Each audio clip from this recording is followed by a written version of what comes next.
ఎందుకు ఈ టైంలో లోక్సభ ఎన్నికల వేళ సాంబశివగౌడ్ బయటకు వచ్చి ఆర్ఎస్పీకి వ్యతిరేకంగా మాట్లాడడం ఎందుకు? వ్యతిరేకంగా ఎందుకు ఆయనకి నాకు పాలి పంచాయతా గట్టి పంచాయతీ ఆయనకు నాకేమైనా?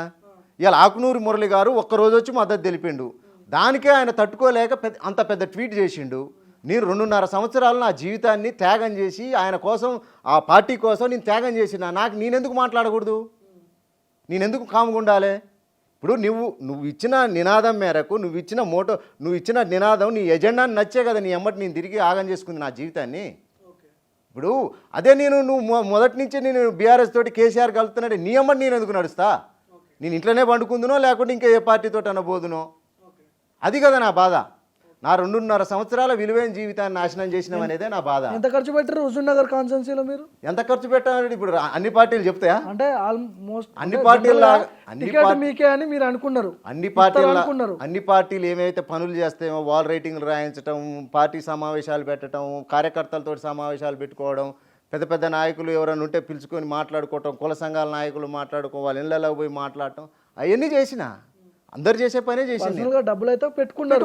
ఇప్పుడు మీ స్టూడియోకి నా ఇంటి నుంచి వచ్చిన ఇంత పెద్ద ట్రాఫిక్లు వీడికి రావడానికి కనీసం ఒక 500 పెట్రోల్ అన్నా కాలుదా? మరి నియోజకవర్గం అంతా ఒక రోజు తిరగాలంటే కనీసం 1000-2000 అన్నా కాలుతుంది కదా కార్లో తిరిగితే. అట్లా కనీసం రోజుకు 4-5 అన్నా ఖర్చు అవుతాయి కదా, ఛాయ్లో, టిఫిన్లో. ఎవరికేం డబ్బులు లేకపోయినా తినడానికో తిరగటానికో అయితే కావా? ఖర్చు అవుతాయి, కాకోకుండా ఉంటాయి. ఇప్పుడు ఇంత ఖర్చు అయిందని చెప్తే నాకు ఎవరైనా నష్టపరిహారం కట్టించేటోళ్ళురా?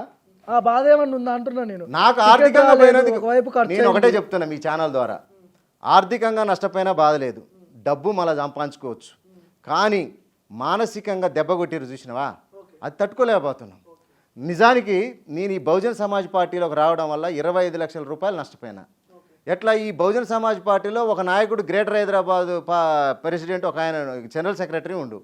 ఆయన ఈ పార్టీలో పరిచయం అయితే సరిగా వేరే వాళ్ళతో పెద్ద పెద్ద వ్యాపారాలు ఏం చేయలేస్తాంలే, కానీ మనం ఏదో చిన్న వ్యాపారం ఇద్దరం కలిసి చేసుకుందామంటే మొదలుపెట్టి ఎలక్షన్ వస్తుంది కాబట్టి మరి నేను ఇక ఎలక్షన్కి పోతున్నా, కొద్దిగా నా ఖర్చులకు నా వాటా నాకు ఇస్తే నేను పోయి జర ప్రచారం చేసుకుంటా అంటే రేపిత్త తమ్ముడు మా పిత్త తమ్ముడు అని చెప్పి చివరాఖరికి గయాప్. ఇప్పుడు సాంబశివగౌడ్ టార్గెట్ ఏంటి? గయాపు. ఇంకోటి ఏంటంటే నాకు తెలిసిన సమాచారం ఏంటంటే ఆయనకు పూర్తి రక్షణ కల్పిస్తున్నారు ఇలా కొంతమంది నాయకులు. మీ పార్టీ వాళ్ళే? మా పార్టీ వాళ్ళే. నువ్వు డబ్బులు ఎట్టి పరిస్థితుల్లో సాంబశివగౌడ్కి ఇవ్వద్దు, నువ్వు అటు ఆర్థికంగా నష్టపోవడానికి దోహదపడుతున్నావు. నా ఊర్లో నాకు ఇల్లు లేదని చెప్పి అవమానించినావు.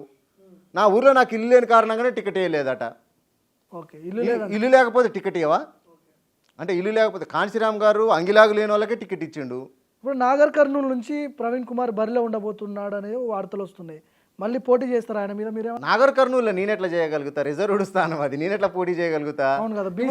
జనరల్ స్థానం, అవును బీసీ జనరల్ స్థానం వల్లే పోటీ. నాకు చట్టసభలో రిజర్వేషన్ల కోసమే కదా నేను బీసీ ఉద్యమం మీద పోటీ చేసిరు కదా. అవును, అసెంబ్లీ ఎన్నికలు. నేను కూడా అదే పాయింట్కి వస్తున్నా.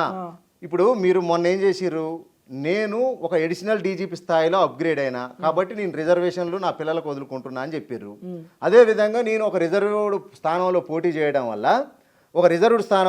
చేయడం వల్ల ఇంకొక దళిత సోదరుడికి నష్టం జరుగుతుంది కాబట్టి నేను జనరల్ స్థానంలో పోటీ చేస్తా అని చెప్పి సిర్పూర్లో పోటీ చేశారు.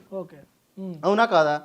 నేను కూడా ఇప్పుడు అదే విధంగా అడుగుతున్నా మిమ్మల్ని, పర్సనల్ రిక్వెస్ట్ అనుకోండి, సమాజం నుంచి వస్తున్న రిక్వెస్ట్ అనుకోండి. మీరు ఇప్పుడు అక్కడ పోయి నాగర్ కర్నూలులోనో పెద్దపల్లిలోనో వరంగల్లోనో ఎందుకు పోటీ చేయాలి? జనరల్ స్థానంలో పోటీ చేయొచ్చు కదా. కేసీఆర్ గారిని రిక్వెస్ట్ చేయొచ్చు కదా. మీరు ఇప్పుడు కేసీఆర్ తోటి దోస్తీ కట్టిర్రు, మీరు ఇంత పెద్ద నాయకులు, కేసీఆరే మీ వైపు చూసిండు కదా, మీరు అడిగితే ఏనంటాడా జనరల్ స్థానం? జనరల్ స్థానం ఏనంటాడా? ఇప్పుడు కోనేరు కోనప మీద పోటీ చేసిరు కదా జనరల్ స్థానంలో, మరి అదే విధంగా ఒక జనరల్ స్థానం ఎంచుకోరాదిరి, ఒక జనరల్ స్థానం ఎంచుకొని పోటీ చేయరాదిరి. కేసీఆర్ గారి అసలు కథ ఏందో కూడా బయటపడుతుంది కదా. నేను ప్రధానంగా అది అడుగుతున్నా.